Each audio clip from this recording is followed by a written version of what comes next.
Good afternoon everyone. So first today I will discuss about the megasporogenesis. What is the megasporogenesis? The formation of the megaspore mother cell. Megaspore from the megaspore mother cell is known as the megasporogenesis. How the megaspore is formed?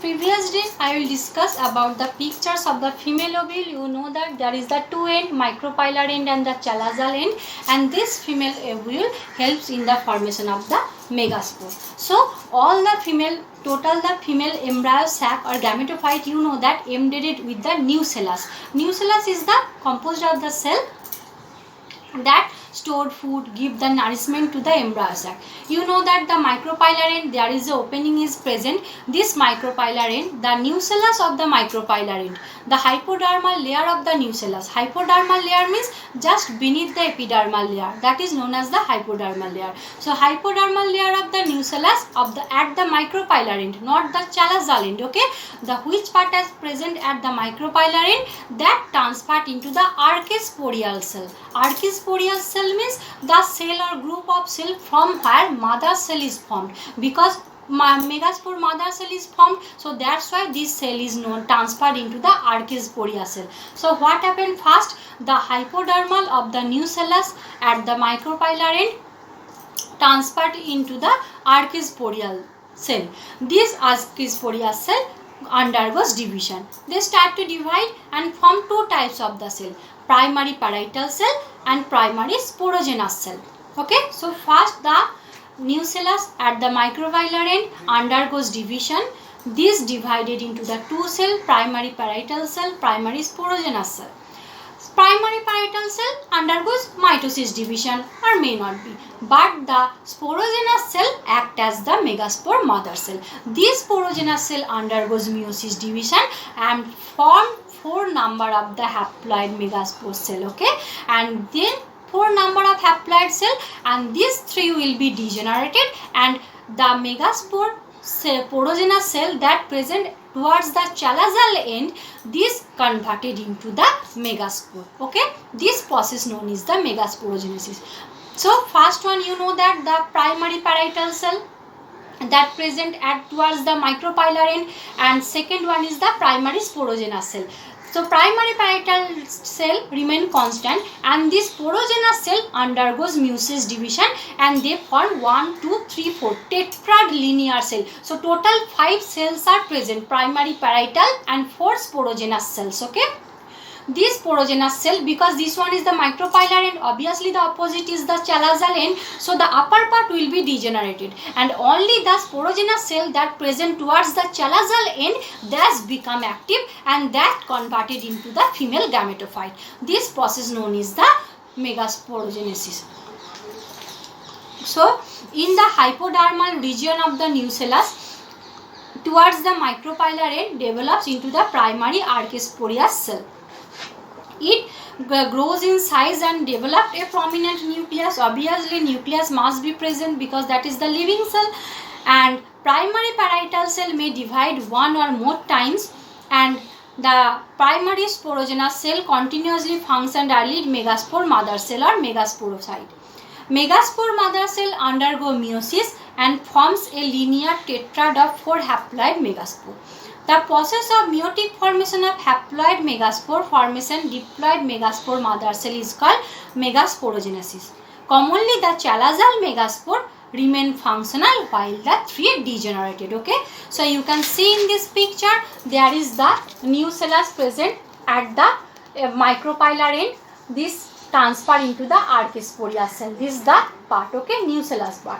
And after the archisporia formation of the archisporia cell, this start to divide and form the 2 cell, my primary parietal cell, and the next picture you can see there is 2 cells are present, primary parietal cell and second primary sporogenous cell. This primary sporogenous cell start to divide and they form the 4 number cell. You can see in the third pictures that the first one is the primary parietal cell and next 4 one is the sporogenous cell, and in the next picture you can see that the upper part started to degenerate and the only the remaining last one that towards the chalazal end form the megaspore with the 1 single nucleus. Okay, this up to this, that is the megasporogenesis. Okay, After the formation of the megaspore, what happened? The single nucleus undergoes meiosis division. First cell undergoes meiosis division, then nucleus start to undergoes meiosis division. So one nucleus divided into the two nucleus, and these two nucleus move towards the two pole. One towards the micropylar end, another towards the chalazal end. Okay, and after moving towards the two ends, these two nucleus again undergoes meiosis division and form the four nucleus. And then after formation of the four nucleus, they again undergoes the meiosis division and form the 8 nucleus. Then they stop. After formation of the 8 nucleus, one of each nucleus from the each side. So one from the micropylar end, one from the chalazal end.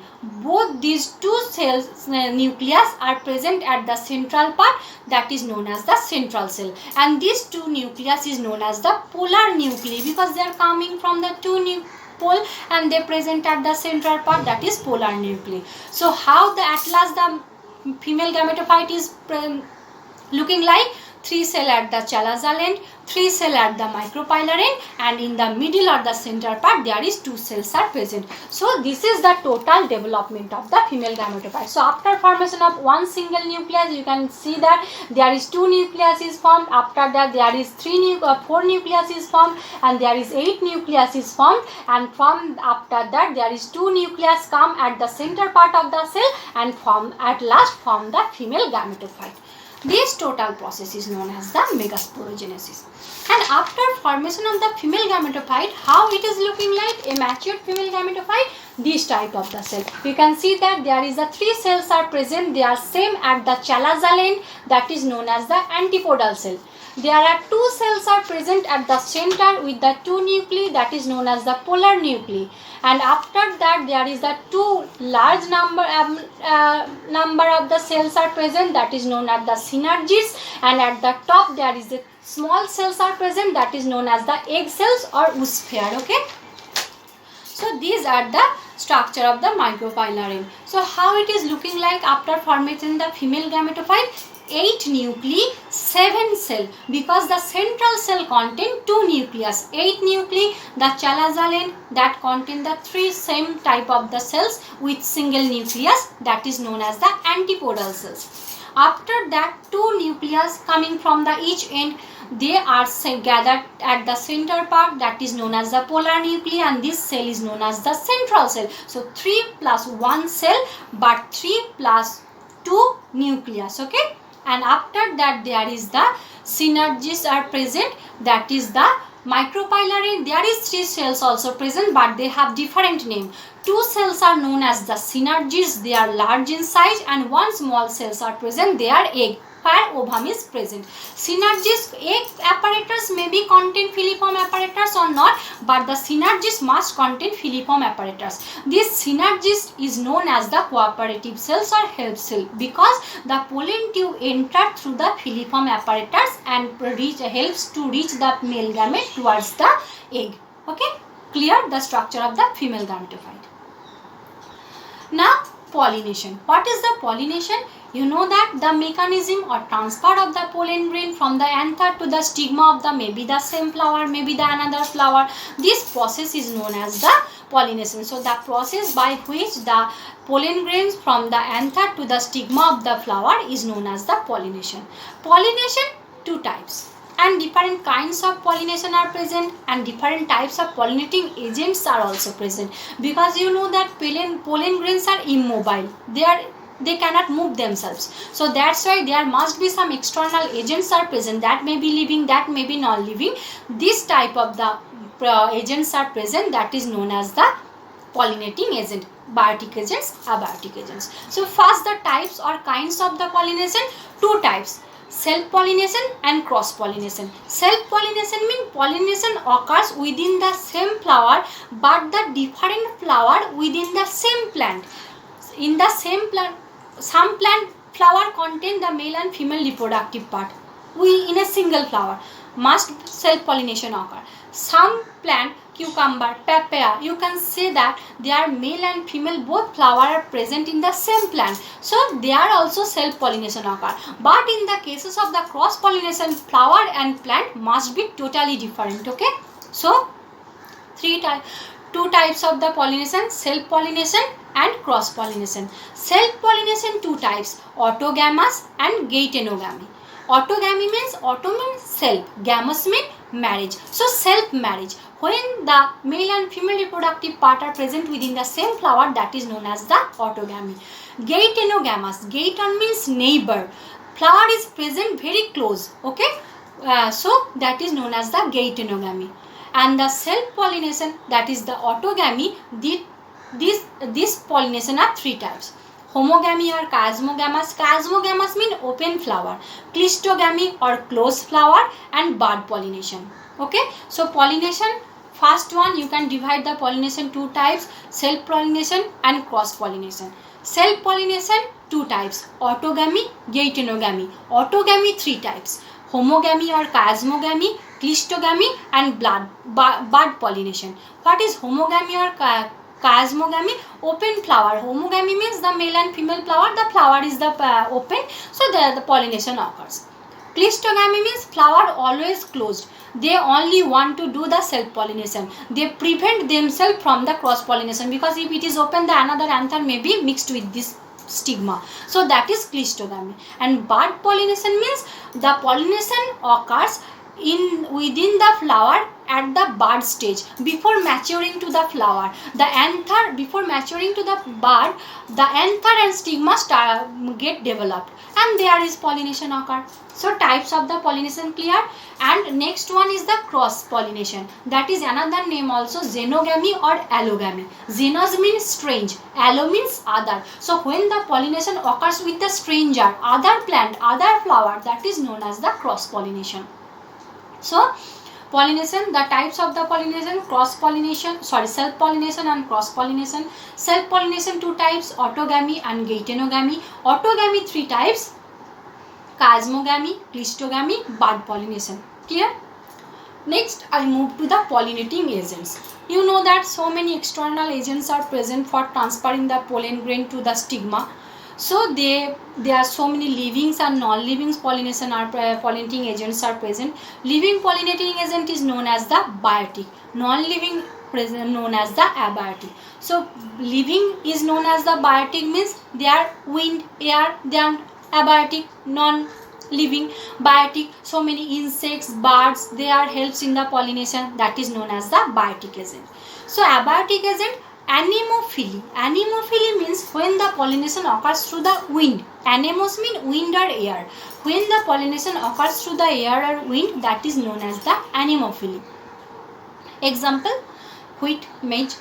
Water, when the pollination occurs through the water. Hydro means, you know that hydro means water. So when the pollination occurs through the water, that is known as the hydrophily. Vallisneria, so many water based plants are present. So abiotic agent are two types, anemophily and hydrophily. Next, biotic agent. Move to the biotic agent. So many living organisms are present. First one, entomophily. Entomophily means when the pollination occurs through the insect, that is known as the entomophily. Sunflower, so many insects are present, that is known as the entomophily. Next one, ornithophily. Ornithophily means when the pollination occurs through the bud, that is bombax. Silk producing plant, so many silk moth, you know that this bombax plant pollination occurs by the bud, that is known as the ornithophily. Next one is the chiropterophily. Chiropterophily, chirop means bat. So chiropterophily means when the pollination occurs through the bat, that is Anthocephalus. Kodam plant in Bengal, you know that kodam plant, that is scientific name is Anthocephalus. So their pollination occurs by the bat. And malacophily. Malacophily means when the pollination occurs through the snail. Okay, lily. So many lily flower, you can see that at the evening time so many snail are present around the lily flower, because they are helps in the pollination also. Okay. So again I repeat, the pollinating agent two types, abiotic and biotic. Abiotics, hydrophily and anemophily. Anemophily means that is occurs by the wind. maize. Hydrophily means that is occurs by the water. Vallisneria. Biotic. Entomophily occurs by the insect. Example sunflower. Next one, which one? Ornithophily, when the pollination occurs by the bird, that is the example is the bombax. Next one is the chiropterophily, when the pollination occurs to the bat, that is Anthocephalus. And the last one, malacophily, when the pollination occurs to the snail, lily flower. So pollinating agent. There is some disadvantages, limitation in the self-pollination. You know that because they don't have any type of the new characteristics.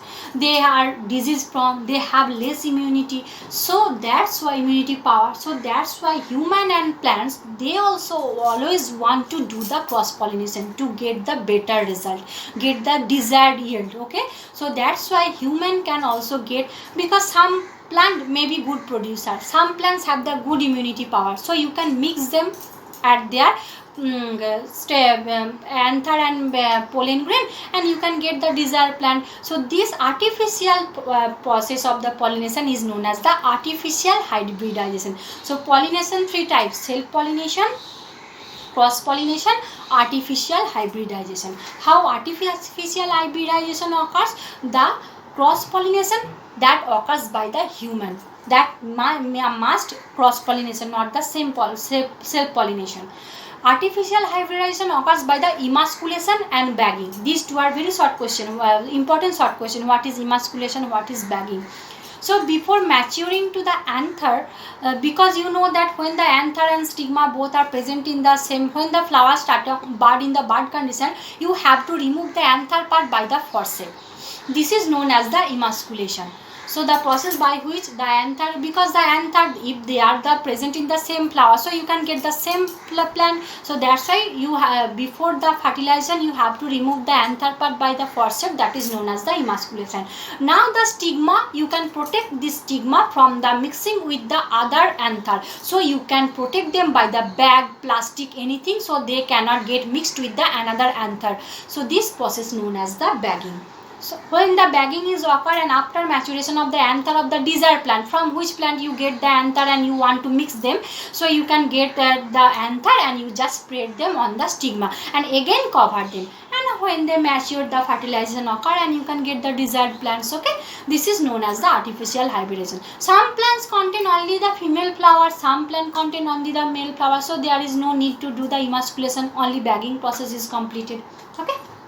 So this is up to for the today. And there is another important short question about the water based pollination. So many water plants are present because they continuously present in the water, but they cannot get destroyed because their body is covered with maybe cutin, maybe wax, maybe mucellus. So there is a Vallisneria water based plant. This is very important short question. Why the Vallisneria never get destroyed in the water? Because Vallisneria covered with the mucellus covering. Okay, so that why it not get destroyed. Okay. So this is up to for today, and bye bye everyone, stay safe, and if you have any question you can ask me. Okay, bye everyone.